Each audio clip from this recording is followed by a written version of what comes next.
fans. Ain't about who the favorite, who the best. They a bunch of stands. Know I'm highly favored cause these fists got me out mini jams. They say fight the power, but I got power to fight now. Know we gon' be barking at the way and tell them pipe down. Jab, right hook, uppercut, you see the light now. Now the crowd begging for the KO like right now. Never took an L with my shit up.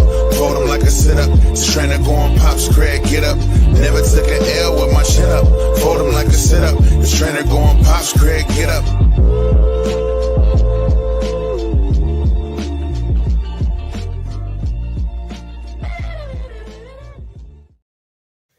Another day, another dollar, another episode. Welcome to the Boss Ahead podcast, where everything stays in the square circle. It's me, CJ, Grit, the Boston enthusiast, and Tez. We are here, man. Look, crazy weekend in Boston, right? Has some bangers. For sure. Don't worry, because we know a lot of y'all that's going to be watching got a lot of questions, a lot of confusion. So we're going to help y'all out the best way we can. But so we're going to start it off. Of course, we're going to get down to this card. I do want to say before we actually start on the main card, the undercard we had Jarrett Hurd fight, and it didn't look like himself, and he announced his retirement. So I want to throw this up and just say congratulations to Jarrett Hurd on his retirement from boxing. You know, once upon a time, like back in our era, man, he was like one of the top dogs at 154. Him, Charlo, Julian Williams. So It's good to see fighters just end it. You know, you ain't gotta have brain damage to stop fighting. So I think that's good for him. Yeah. So big shout out to him. Let's get to this fight card, man. Did J-Rock retire too? Because he got beat up. Up too. Man. That's actually Nets. J-Rock needs to retire too. I saw that fight, and when you in that position where you fighting and you in survival mode almost every round, it's just time to wrap it up. Man. Yeah. Did you see that, G? He was gunshot. Yeah, he was gunshot too.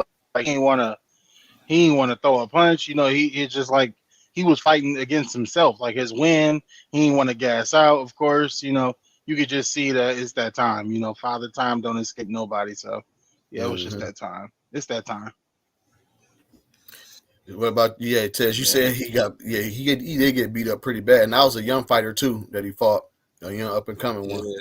Yeah, it's time to hang him up, man. Sometimes, you know, you want to retire before the sport retire you before something tragic happened. You know what I'm saying? Because this not a sport that you play around with. But yeah, he had a good career. I remember when he fought Jamal. Man, I thought he was gonna beat Jamal. And Jamal. Jamal ended up knocking him out. But J-Rock was a good fighter, man. He had a salute to him, and he if he do retire, salute to him. He had a good career, man. Yeah. I guess it show our age too, man. Like, remember when he lost to Jason Rosario, and Rosario just lost to Ramos. Ooh. I don't think he ever came back from that KO from Rosario. Yeah, that's when he was champion too at the time. Yeah, Rosario took the belt from him. Yeah. And you know what? It's funny you said something about age too, because like if you really look at it, man, like when I look back and see like how far a fight was, I'll be like, whoa, that was how many years? Like the anniversaries to be popping up, like Crawford versus Spence. That feel like yesterday. That was not yesterday. That was like a long time ago. Yeah, you know what I'm saying. So when you start adding it up, you be like, dang, hold on, I had a birthday since then. You know what I'm saying? It just get crazy. Yeah. And Julian Williams was like he was a unified champ too. He was a unified champ at 154. 154 always been on fire. It seemed like too. Like just no matter what it is, whether the old is coming out and new coming in, it's just always been on fires. But I like to see him. I think it's a little bit more on fire right now because for the last like 2-3 years, 35 and 47 been in all divisions pretty much. But you know, 35 is still kind of hot right now. It's making a little bit more of a comeback. You know what I'm saying? But 47, well, not even 47. I would say 40 and 54. Is the hot one if you ask me right now. But you know, to each his own. Yeah, I think 47 about to make some heat now with Devin moving up, with Ryan moving up. Mm-hmm. Yeah. What's up, Pops? It's gonna get Pops all the way jumping in. live. Oh yeah. Imagine how I feel. I've been watching it for 40 plus years. Right. Yeah, I talk to him, It's man. crazy.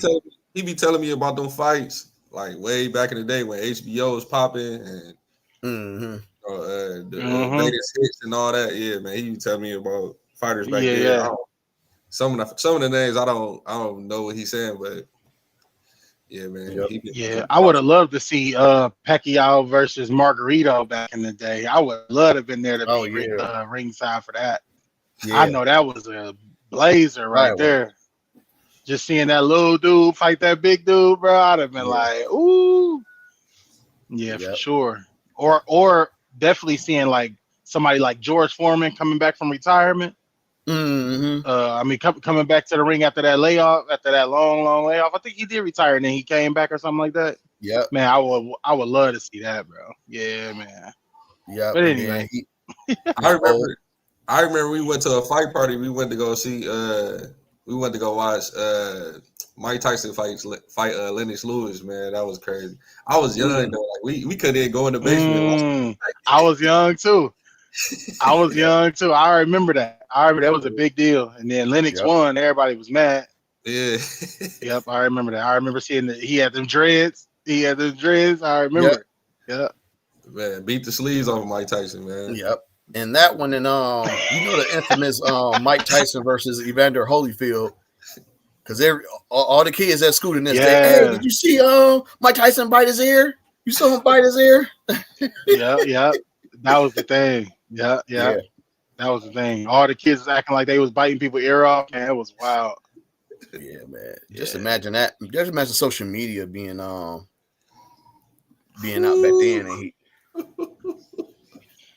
man, see, it was too much partying and drugs going on for social media back then.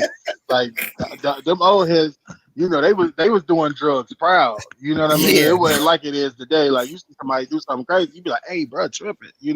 Back then they like, "Yeah, we trying to party." You feel me? Like it was social media be around back then. No, you have a straight interview powder all right here. Talking in your interview powder. Dog.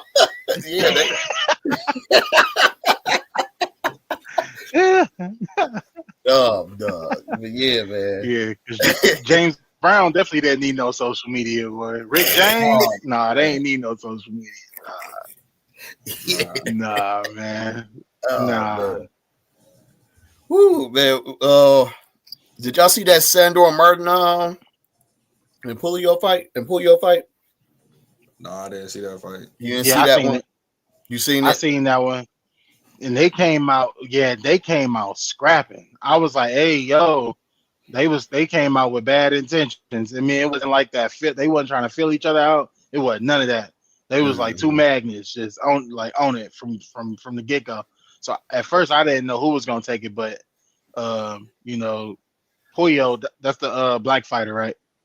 Yep. Puyo is So he ended up taking it, and he did his thing. He won, right? Yeah. He did his thing, but it didn't look easy. Now it didn't look easy, but he got it. I'm happy he got it too, because I want to see him versus some bigger names, see how they deal with that. But And I'm gonna say this because this is gonna be a good subject for this whole episode. When you're fighting against a champion, you have to prove to the judges that you convincingly won the fight. You have to convince the judges that you beat the champ. So that's why, because a lot of people was like Sandor Martin should have won, because Puyo is the WBC champ at 140. But you have to convincingly beat a champ in order for judges to give you that fight, unless they don't like the champ and they just like straight up cheat the champ out of a belt. You have to it has to be clear in the judge's eyes that you beat the champ. We're gonna go back to that. That subject's gonna pop back up a little bit later when we get to the main the main fight. But but no, Sandor Martin was doing his thing. I mean, that ended up in a 12-round split decision, so it wasn't like he just went in there and cleaned them. But I like how Puyo was trying to take it there. You know what I'm saying? And Sandor Martin was like, well, wait. you know, them skills was there, and they kind of that was a good fight. You know what I'm saying? But yeah, he got the Puyo did his thing on that one, and it just showed that he's versatile. He can bang, but he can box too. So yeah, he gonna be very useful for that division. Facts. Yeah. Yep. And he's still undefeated. Yeah, yep, he's still undefeated. So, you know. Still undefeated. Yes, sir. And Sandor Martin was 42 fights, 42 and 4 or something like that. 40. Yeah, like that's a, you know, for him to have a, like, I mean, I don't know, maybe y'all feel different, but I didn't really know too much about Sandor at first. You know what I'm saying? But yeah, just seeing him fight like that, you could tell he had some skill at one point, and well, still to this day, he's still skillful, but you know, he took an L to a real game Puyo. So hey, that's the show. Puyo got what it takes. Yep. I remember Sandor Martin because he had fought Tio, and I think he got robbed against Tio because he knocked down Tio. And I think that's that fight when Tio was like, "Do I still got it?" That's the same fight he fought Sandor Martin because he thought he lost that. I think he did lose it, but they gave it to Tio. Is that the same fight that he got hurt in? Is that the one that he ended up having injuries from, and he had to go to the hospital and all that? Is that this was his first fight at 140, and Sandor Martin had dropped him. Sandor Martin dropped him. Yeah. Dog got hands. Like, he got 15 knockouts. He's 42 and 4 with 15 KOs. So on any given night, he could catch somebody slipping now. Yep. You know what I'm saying? That's like what, 33% knockout rate or something like that. So it ain't high, but he got it in there. It possessed. So if them stars align, you going straight to the shadow realm. You feel me? And if you need a boost. Hello, can I speak to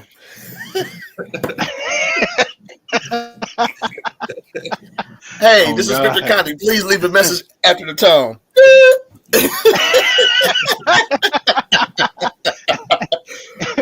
You got my stuff, man. You got my stuff. Hey, man. Oh, facts. The fight 2 weeks away. You ain't sent it yet.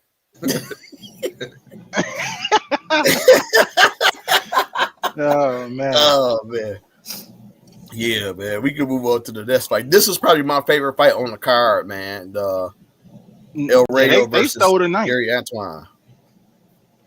Hey, they stole the night. They stole the whole pay-per-view, dog. I don't care what nobody say.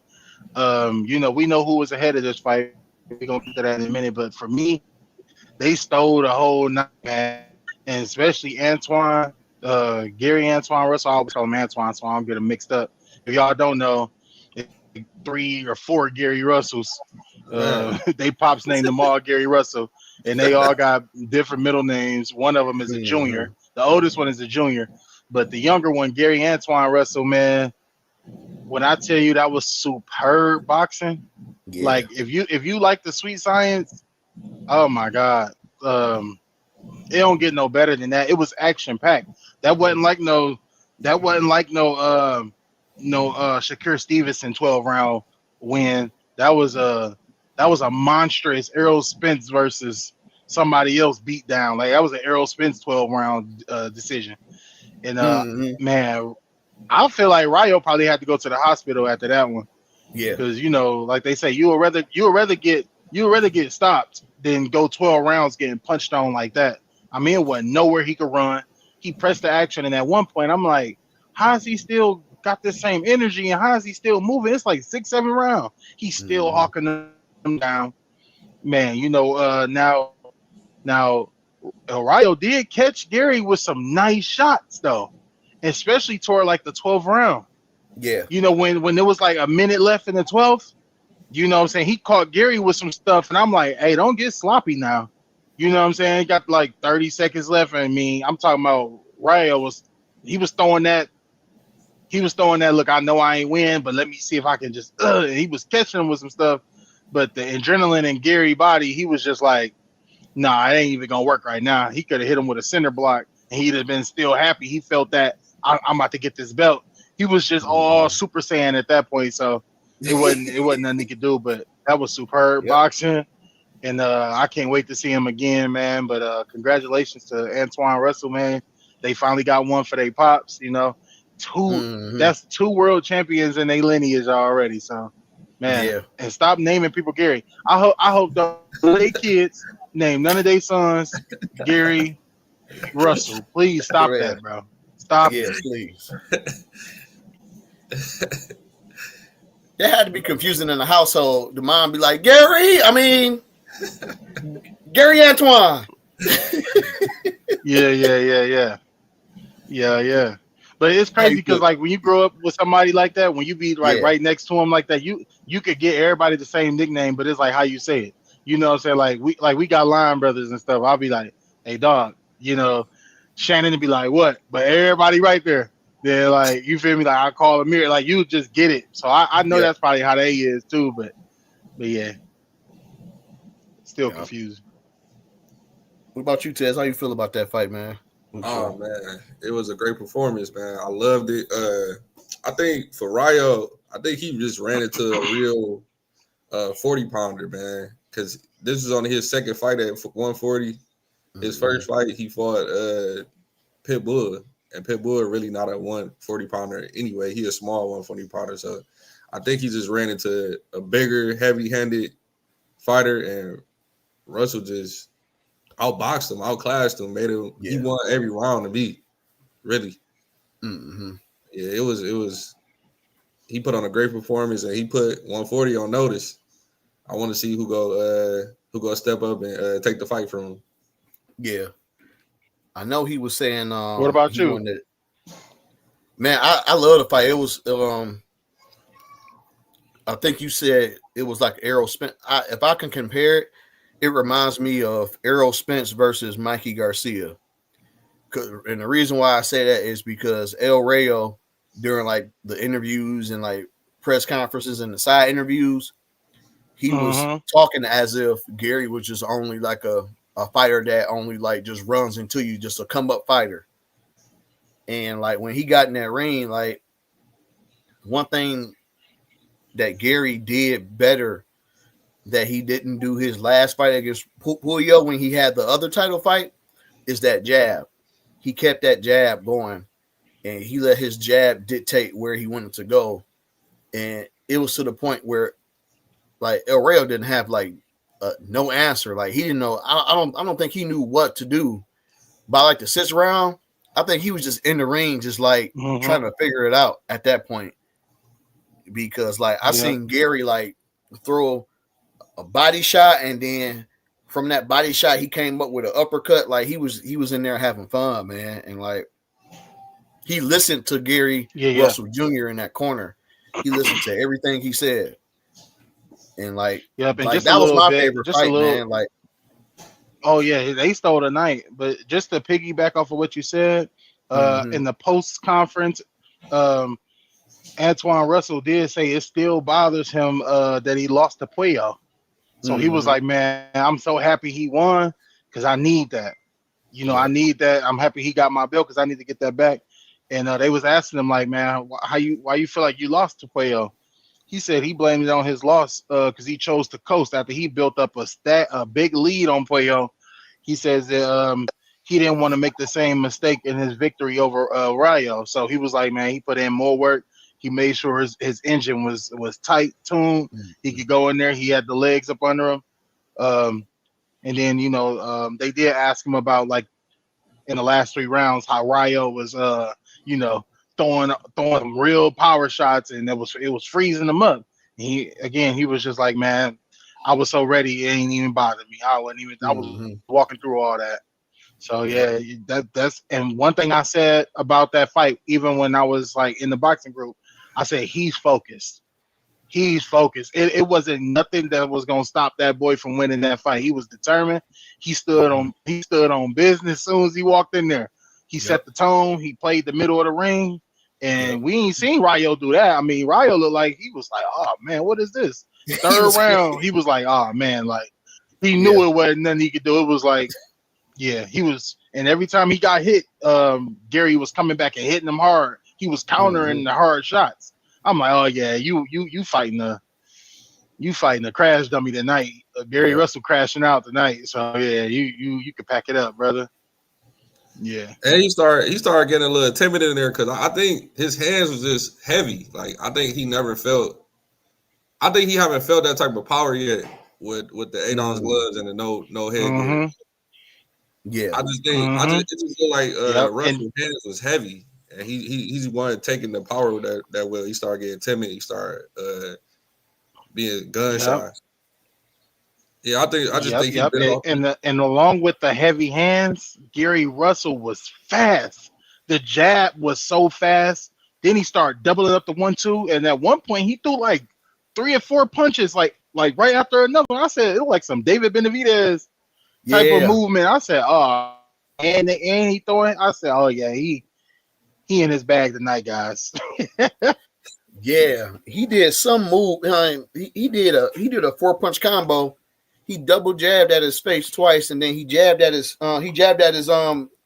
his stomach, and then he came with a right hook. Like it was, and it all landed. And I was like he was fast. The jab was on point. He was just too much. Yeah, he was and ironically, Mikey Garcia's brother was the trainer. I was about to say that. I know. I've seen that. Rayo, what are you doing? I thought you saw something.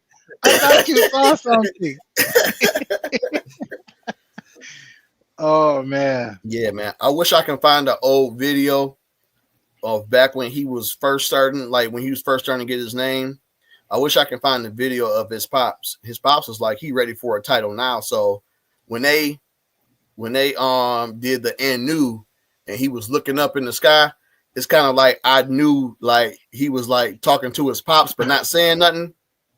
And like that was my favorite moment of the night, man. That was my favorite moment of the night. For sure.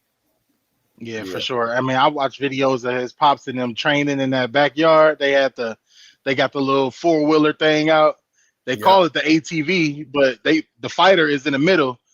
Mm-hmm. So it's like, 2 axles and their bodies got to contract and lay out. So that's how they do their ab work. It's like they're inching along like a clippy, but it's on the tire. I said, and he like, get back over there. I'm like, oh yeah, they getting hands back there. You can tell that was a sweatshop back there because father, you want to prepare your boys for everything they gonna deal with, So yeah, that's why them boys are serious, man. What happened to the other Russell brother, the tall slim one? I don't know what happened to him. I don't even see Gary him. Antoine Russell. I ain't seen him in a minute. Yeah. It was you know what? Gary... Gee, this is before we had the podcast. The last time we saw his brother, he had them Jordans on and he got knocked into oblivion. Do y'all remember that? Yeah, yes. After that, we didn't see his brother no more. He was in there with some Jordans on. Yep. They probably told him like, "Hey, now." They probably said, "Hey, bro, you just handle the paperwork. Go back to school and learn about contracts, man. You're gonna handle the paperwork, man." Yeah, he's gonna be the new promoter.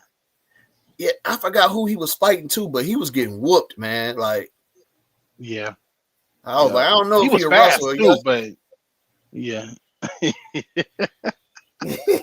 yeah, man.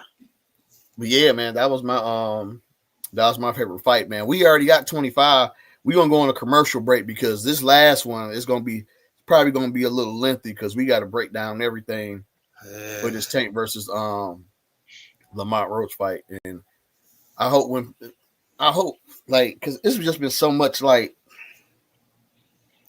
it's just been too many opinions of like people who don't really watch boxing for real, and then you got people who just go along with it and don't know what they're talking about. So man, when we come back from commercial, man, we gonna help y'all out a little bit on what happened. So we'll be right back. Yeah.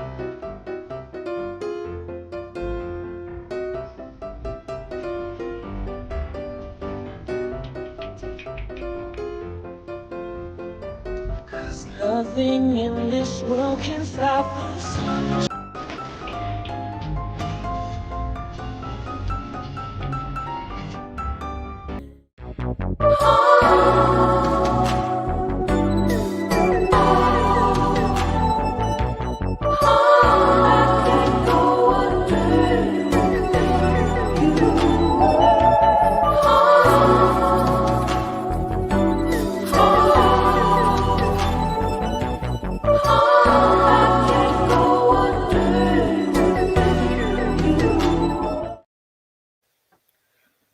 So we're back. Of course, we are on the Resilient Radio Stream YouTube channel. Like, comment, and subscribe. Right now, I always do this on my commercials. If you're new, go ahead and download the app, the Resilient Radio Stream app, or go to www.resilientradio.net. What I'm doing right now is I'm just going to tell you all the shows that's on the app and on the website that we got going on. So the first show, we have the new Quiet Storm that goes on from Monday through Thursday from 10 p.m. to 1 a.m. After that, on Tuesday, we have the Totally 80 show that airs from 2 p.m. to 4 p.m. with DJ Alan Khan. Also, that following Tuesday, we have Toxic R&B with Lucy L. Vine. That's on Tuesdays from 6 p.m. to 9 p.m. And her Toxicity Hour, that's from 8 p.m. to 9 p.m. If you haven't been tuning in, we had our first premiere of Detroit Girl Transform, the first episode that aired last night. Please go check it out. It is right here on the Resilient Radio Stream YouTube channel. Great first episode. And this will be airing, her episodes will be airing on Tuesdays from 9 p.m. to 10 p.m. Y'all make sure y'all check out her first episode and show her some love. Also on Friday, we have the Aunt Taylor Show, Friday, 3 p.m. to 4 p.m. That's broadcast from San Francisco.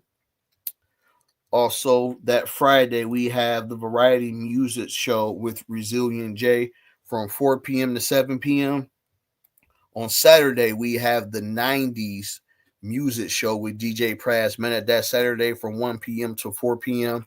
She has a Name That lyric video that she drops, so make sure you stay tuned for that. There's a video that always pop up right here on the Resilient Stream YouTube channel. And also on the Resilient Radio Stream YouTube channel, we have A Step in Time, the ultimate line dancing show. This show is at the Molly's Bar and Grill in Dansbury, Connecticut, and is also organized by the Premier Entertainment and is also filmed by them as well. So make sure you check all those shows out that's on the application or on the website. And make sure you support, and thank you for your support. Resilient Radio Stream YouTube channel is now at 20,000 plus subscribers. Shout outs to everybody who's supporting, and shout out to everybody who supports the Bots Ahead podcast as well. I'm gonna jump my brothers back in because we got something to talk about as far as Tank. So we got Tank versus Lamont Roach for the WBA title at 135. Who want to cook first, man? Here we go. I ain't going first. I'll go first. So, besides all the controversy, let's just talk about the fight first. Okay. Let's do it. At first, when I was in the chat, I thought Tank lost. That was my initial reaction to the fight. I thought Tank lost.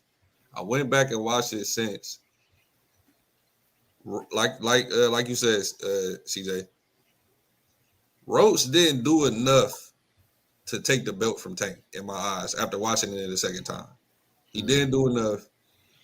It was a great fight. It was still close. I scored it 7-5 Tank way.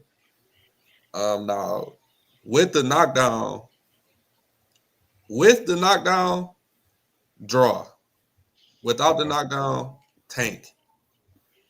Now, as far as the knockdown, because like you said, bro, it's a lot of people that got opinions, and I had to go deep diving into all this because I seen something a dude said that if you don't get hit with a punch and you take a knee, it's not considered a knockdown, but that's false. It is still considered a knockdown. Any voluntary knee, it should be counted as a knockdown. So yeah, it should have been counted as a knockdown, but I can't say it's not because my pops are saying that boxing is rigged. It's not rigged. Referees are human. Sometimes things happen. You know, it was when Floyd fought Zab. He touched the canvas with. Now, if you touch the canvas with your glove, that's considered a knockdown too. Zab hit Floyd canvas. They didn't call it a knockdown. Terrence Crawford, he got hit by Mean Machine. Mean Machine hit him, hurt him. He fell to his knee. They didn't call it a knockdown. So things happen. Referees are human, but overall, I had Tank winning. He had the cleaner shots, the harder shots, and he was more active to me in the fight. Okay. And that's just the fight part. Yeah, basically that's just a fight. Right. Yeah. I mean, I feel the same way. I think he broke that down like pretty much exactly, how I would have. I feel the same exact way. I feel like initially when I seen it, I felt like Tank lost. I was like, all right, well, look, I wouldn't be mad if they went on ahead and gave it to Roach. I wouldn't be mad.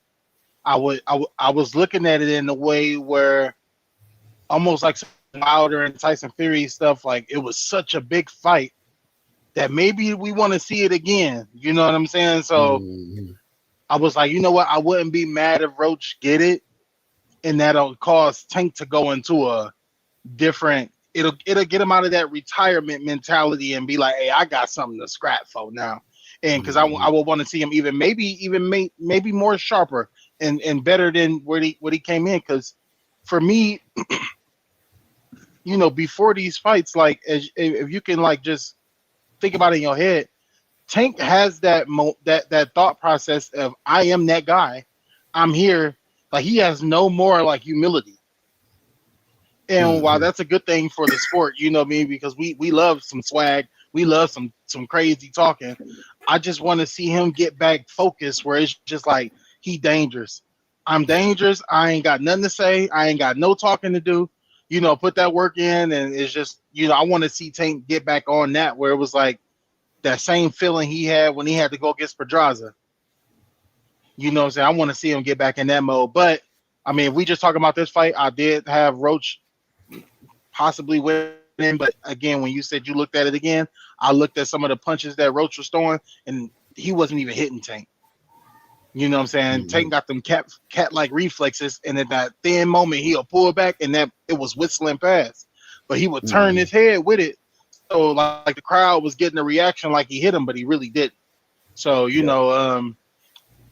after the second time watching it, I thought Tank did get it. He did pull it off. It was just close, and we ain't never seen Tank be that cautious. So that also made it look like Roach just went in there and kind of made Tank gun shy. But yeah, that's how I feel about it. I think it was a proper draw, and let's run it back. Yep. Yeah. How you feel about the knee? Good question, especially for me, because I kept looking at it over and over again. I looked at him take the knee, and they was talking about, he took the knee because his hair, the products in his hair is dripping down in his eyes, and he can't see like that. But correct me if I'm wrong, like throughout the fight, I wasn't seeing like Tank blinking, or I wasn't seeing him do this, with the gloves and rubbing his eyes. I didn't see that. You know what I'm saying? I've been having hair for the last 8 years. Like I've had all kind of products, go outside sweating, get in the swim pool. Now it does burn. Like if I get in that swim pool and that water hit, it does burn. But again, even when I'm in the pool, I'll be like wiping my eyes, and we've seen fighters have eye problems. They will always touch them, looking to see if it's bleeding or something. He didn't do that. And so I went on MMA.com. They cover all the fights. So they went on there. They said that it was a mouthpiece. They said he came out in that fight and he had a mouthpiece in. So he took the knee, walked over to the corner. Did y'all see that towel go? The towel went, mouthpiece went in, and he came back in. So although while his hair was making his eyes burn, they cover all the fights, MMA, boxing, and all that. They said it was a mouthpiece. So I don't know. To me, I would think Tank would cover up some teeth. I don't think in his head he would be like, this product in my eyes, I'm about to take a knee and run in there. You know what I'm saying? Then he said, man, I ain't want to mess around and get caught. Caught ain't got nothing to do with your hair, but getting hit in the mouth and no mouth guard in, that sounds like a better excuse if you ask me. Yeah. So I agree with y'all. At first, when I first saw the fight in real time, I said it was a draw. But I recommend anybody who listening, I recommend you do this with any fight. Go back and watch the fight, but put the volume on mute. because crowds and commentators can sometimes like miss things up. As a commentator, you just excited just to be that close. So you just going off of just like whatever you see, and then a crowd just goes after whatever they hear and whatever they see. But as an analyst, if you really want to if people want to really like debate like they have been, go back and watch the fight and put it on mute. I had Tank winning like the first 6 rounds. The first 6 rounds. Yeah, he did. Yeah, look, I think he had one. They gave Roach one. Yeah. Yeah. I had a win in the first 4, and then it was like back and forth after that. Yeah. But let me tell y'all something. Tank messed up on something. He did not have a rehydration clause for this fight. And Tank usually have rehydration clauses. So Lamont Roach is initially a 130. He's a champ at 130. I think what surprised Tank the most, for one, the weigh-ins. Lamont came in at 135 in the weigh-ins. The commentator said during fight night, he was 150. He blew up to 150. So that rehydration clause, I don't know why Tank didn't. He usually do a rehydration clause. Maybe he thought like, all right, he at 130. He probably going to be, when it's time for the scale, he probably going to come at 133 because I think Tank came in like at 133.8. And then Lamont Roach came straight at 135. 35. So for people who watch it, I want y'all to understand Tank was in there fighting a welterweight. Basically, yeah. So I don't want people to think like Tank's power is gone. Lamont do have a chin, but I would say Lamont was very smart. All right, bro, you ain't gonna do no rehydration clause. Bet I'm gonna bulk up and we gonna fight. And one thing too about Lamont that he had on his side, he had no fear because him and Tank sparred in the amateurs a few times. They didn't not spar in the they fought in the amateurs twice. They sparred a few times. He already knew what it was, so that fear was gone out of him. That fear was gone. He like, this just another day. This is just another day in the gym with Tank. And then he built himself up to 150 because a lot of that stuff Tank was hitting him with. If there was a rehydration clause, good night. But he came in there about 150, so he had to wait to endure those shots. Now, how I feel, and you seen it. You seen it. First round when they ring that bell and they got close to each other, we was all in the chat like, "Oh, dude, huge." Yeah. Like, I'm like, dang, yeah. Because I remember I put in the chat, I'm like, Roach like he 147 in the ring. Yeah, but I don't think I don't think because Barrios came in about 160 when you fought Tank. So Barrios, but I think they had a rehydration clause for Barrios. They did? He had a rehydration clause for Barrios. So Barrios was he wasn't drained, but he wasn't able to bulk up to where he wanted to bulk up at. Okay. And I think Tank could have still knocked him out even with him being 150. Tank was just the way he fought, man, it looked like he had a lot of ring rust. Like he was real hesitant. He fought kind of hesitant. Or at least he was respecting Roach's power. I think that's more so what it was. Yeah. And Roach, on top of that, let's give Roach some credit. Like his defense, he has some good defense, man. His defense was nice. Yeah. And his stance didn't give Tank a lot to punch. He didn't have a lot of canvas to punch. Yeah. It's the same. One thing I will say too, for Roach to bulk up that much and still maintain, like he was fast. I think he was faster than Tank a little bit during the later rounds. He was still able to maintain his speed. And I don't think Roach gassed out. So if he can bulk up that much, I think he should move up to 135. So that was a good performance. I'll say it was a good performance by Roach, and I want people to understand, like, sometimes fights can be like that just because Tank ain't gonna knock everybody out. And this is probably, I'm gonna be real, and this ain't no racial thing or nothing, but like Lamont Roach is a black man. Tank, I'm trying to remember the last time Tank fought another black man in the ring. His last fight, what you mean? Frank Martin. Well, Frank, yeah, Frank, yeah. Frank. But what Frank had was fear. Frank had fear. Yeah. Frank had fear. Lamont had no fear.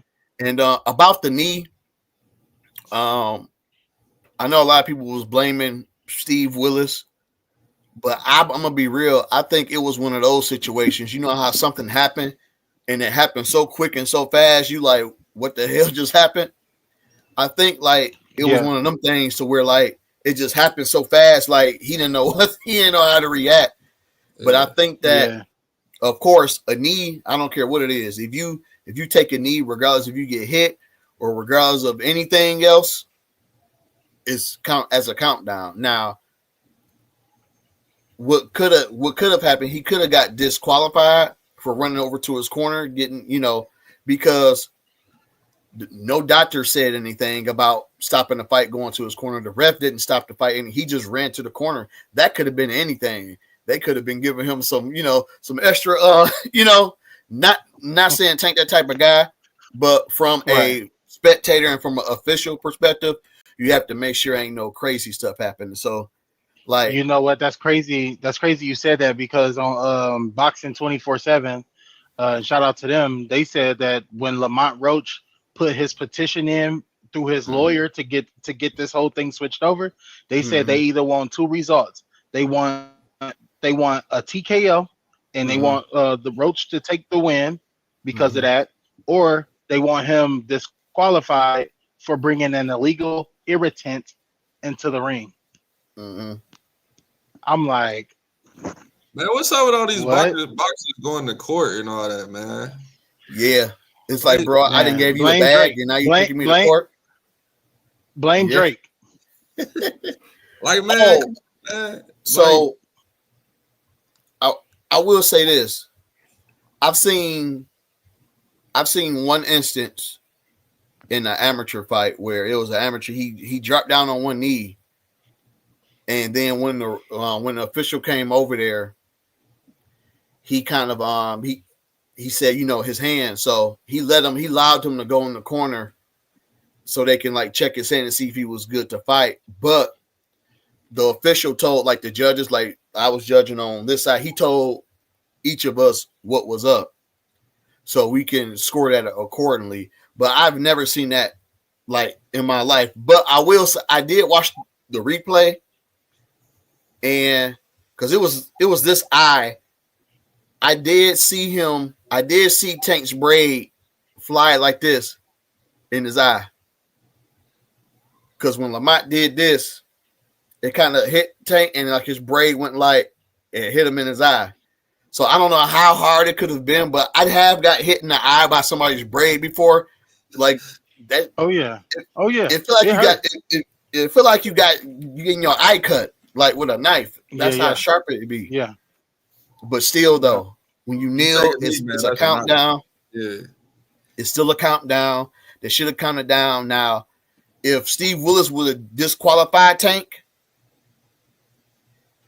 now you got the business of boxing probably on his head, because you got people who didn't pay to see this fight. They in these seats.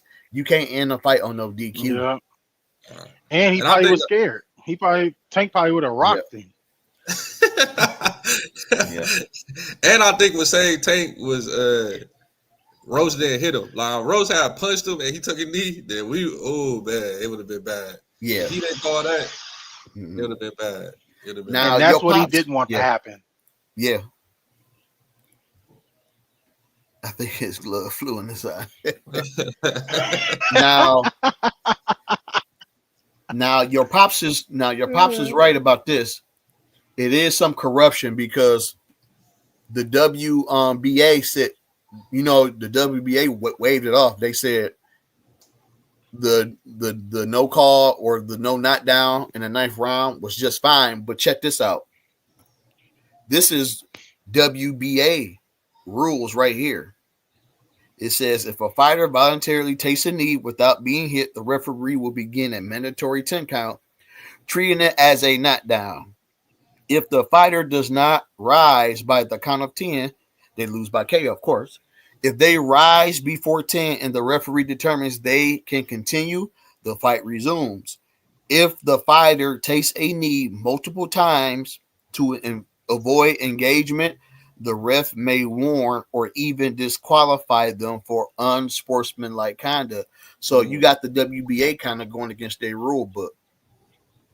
But when you a cash cow and when you the man,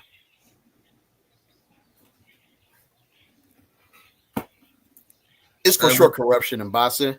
And I'm a big Tank fan, but you gotta the rules are the rules. You know what I'm saying? Regardless of the fact, man, Tank didn't look good, man. He didn't look good. Roach didn't look super impressive either. Like everybody trying to make it seem like Roach looked super impressive. Mm-hmm. He was punching in between punches. He caught Tank a few times. Tank looked like he had ring rust, like he needed to be in the ring more. And I heard that he only had one sparring partner for this whole camp. I seen an interview with his one sparring partner he had for this whole camp, and I was like, "Oh, that's a problem. That's a big problem." So Tank need to stop acting like all this retirement stuff and all that stuff, man. He need to get that mentality need to go. And even that Tank that showed up, he still beat Shakur. I don't care. KO. KO. Yeah, for sure. Yeah. Because now Shakur is going to have fear. Oh yeah. Yes. A lot of fear. Oh yeah. Yeah, and another thing too, the WBA has removed their statement regarding Tank versus Roach verdict, and made a tweet trying to, say, "Oh, it's the author. The author removed it and all that stuff." So he's like, "Come on, y'all, stop the cap." Yeah. So Pop's definitely right with that one. The right thing to do, for the sanctioning body, is to make the fight happen. Just order the fight again. I think Tank wants it. Yeah, but again. No, he don't. I just seen an interview with Tank, and they was asking Tank, so Lamont Roach, blah blah blah blah blah blah blah blah. Do you want to run it back, and how soon? He was like, "Is it going to be next?" So Tank was like, "I don't know if it's going to be next. I don't know. He was like, "I don't know if it's going to be next." And he was like, "Well, Lamont Roach, like he said, he want the rematch. You said you were willing to do it." He was like, "I mean, I'm willing to do it, but I don't know. Not next. My thing is, you finna go retire soon. So if it ain't next, and which I understand, Tank, like, okay, I got a draw. I fought Lamont Roach. I made some bread. If he's still trying to go after the Haneys and the Shakurs, then I mean, he has the right to contemplate. Like, you know what? I don't know, because he can still make a huge fight with Haney. He can still make a huge fight with Shakur. Shakur really. So I don't totally blame him for saying maybe not now, but if I was Roach, I would be like, you know what?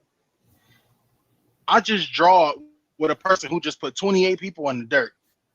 Yeah. Let me go ahead and get my Pitbull cruise on and go start tearing heads off. You feel me? And getting my own cheese, because you was just on pay-per-view, something you probably never did before. Let's go ahead and start making that cheese, because you know why. I understand. I do want to see it again, but I think we'll see the same thing pretty much. I feel like they will, they would take it easy on each other. They know each other. You know what I'm saying? So I don't think it was no real aggression from Tank. He tried to build that aggression like toward the middle, toward the build up of the fight, but it's just not there. He done grew up with the kid. He know his family. He know his moms. And even in the press conference, he like, I don't even want to say it because Mom Duke's right there. We know damn well Tank could be, I'm gonna knock you out. You feel me? If he die, he die. He be saying all type of crazy stuff. So it was. We ain't used to seeing Tank have to really go in there and be like, keep it kosher, keep it clean. So I see why Tank like, you know what? Not next. Like let me go somewhere where I can be Tank and really like go in there with full aggression and have a serious camp where I really know, I ain't got no heart in this. I'm glad you mentioned that too, G, because when I rewatched the fight, it seemed like certain rounds, I can't really tell you which rounds, but certain rounds, it seemed like Tank was holding back a bit. Like the Tank that I know, that if he throw a power shot and it land and he see you react away, he own you. Like I seen him throw some crazy shots at Roach and he was just chill. Like, all right. Let me. Yeah, All right, maybe I think like let right. me slow down. No, I mean you got a point, but right after the knockdown, Tank came back in there and started throwing, moving, dodging, throwing. I said, "Ooh, hey, Tank mad." You know what I'm saying? He got that reaction from the crowd. He ain't like that. You feel me? He went in there and started trying to take Bro head off and was hitting him with some significant stuff. But again, Roach was just like, "I know what you're coming with. Here you go, right back." So I'm cool with not seeing it. I'm cool with seeing it. I'm ready to just see Tank versus Shakur, to be honest. I think Tank probably got like maybe 2 more fights and he probably be ready to go. He already talking about he want to go to therapy. Tank coming back to boxing after therapy probably won't be a good thing. We know how we've heard that before. They get super soft after that. So, But until then, let the good times roll. Man, so the post fight interview, they were saying that Tank didn't step on the gas because he didn't know which round he was in the whole fight. Yeah, that's on him. He didn't know. He didn't know. But as far as like the rematch, I like to see it. I want to see it. I think he wanted. They was tweeting about it. He said he'd do it as early as the end of May. So I think what happened was when he said that interview that you seen, G, I think he was saying that because they probably already had something in the works. Like after Roach, they was probably already looking ahead of Roach. They had something in the works. Probably had contracts drew up already because he was supposed to call somebody out after this fight, which he didn't get to do. So I think that's why he was saying that he didn't know if it was gonna be next because they probably had something in the works. But yeah, man, I think I like to see it. I like to see it again, and I like to see Tank actually step on the gas, man. Yeah, for sure. But I can back you up on that one statement that he didn't know what round it was. I want everybody to go back. If you listen to this, go back to when the 11th round ended and he went back to the corner. They patched him all up and did whatever they had to do. Now watching that first 10 seconds after they say seconds out, he gets out the chair, he tucks his shorts in like this. He looks up at the clock and see what round it is. He said, "God damn."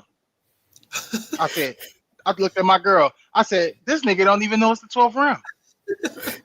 So that just goes to show you how focused he had to be in that ring on Lamont Roach. Roach wasn't no slouch.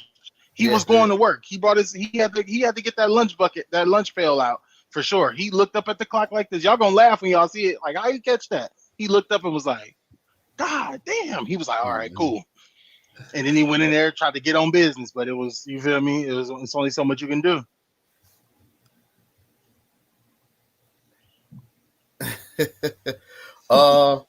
So I was before you was we trying close to find it out, I was trying to see if I could find it.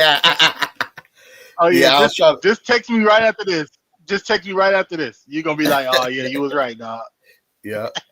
So yeah, before we close out, do y'all want to? Of course, let's do this. We're gonna close out on, just the last takes from the fight, and then we'll just close out as a whole. So I can start off first. Only thing I got for closing out for the fight is he needs to go back to Coach Calvin Ford, just like Howard said.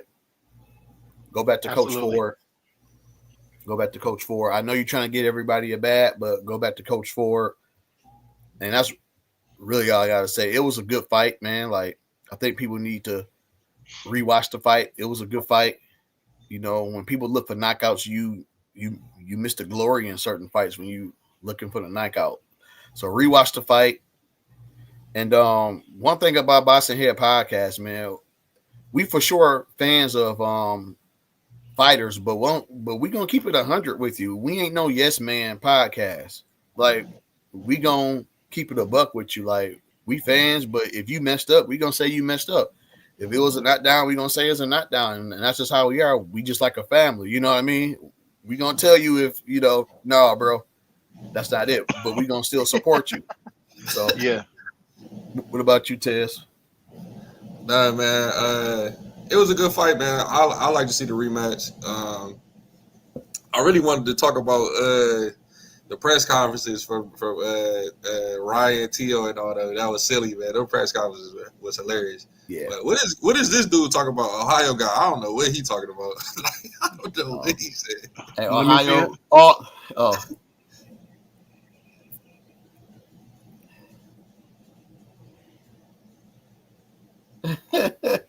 Hey, how about this, Ohio? How about this, Ohio?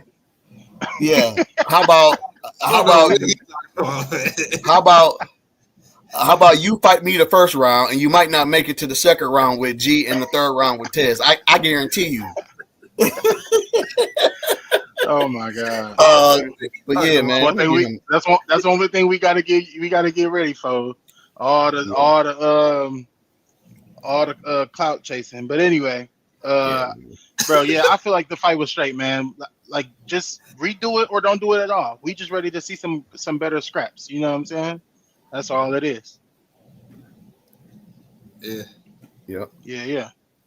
And that's it, man. Other than that, man, I definitely got a couple of things I want to just breeze over y'all real quick. Haney said he wants to put on a clinic against Ramirez to reassert dominance and secure a Garcia rematch. And Garcia said he trying to go in there and get a first round knockout so he can be ready for Devin Haney. So they fighting. They supposed to be fighting in Times Square. If y'all ain't heard. Second. Yeah. So I know that's gonna be good. Bivol versus Benavidez.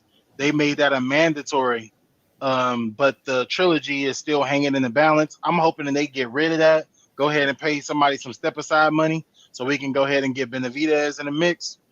And yeah, man, that's Tyson Fury is supposed to be announcing his retirement as well. So good career for Tyson. Oh yeah, wonderful career. Yeah. But yeah, man, we'll see y'all next Wednesday with more boxing talk. More of this and more of that. Something always happening now. Boxing hot right now. Man, y'all keep it boxing. Y'all keep it in the square circle. And if y'all see anybody that's not keeping it boxing in the square circle, y'all tell them to do the same thing. Boxing Head Podcast, CJ, Tez, Grit, the Boxing Enthusiasts. We out.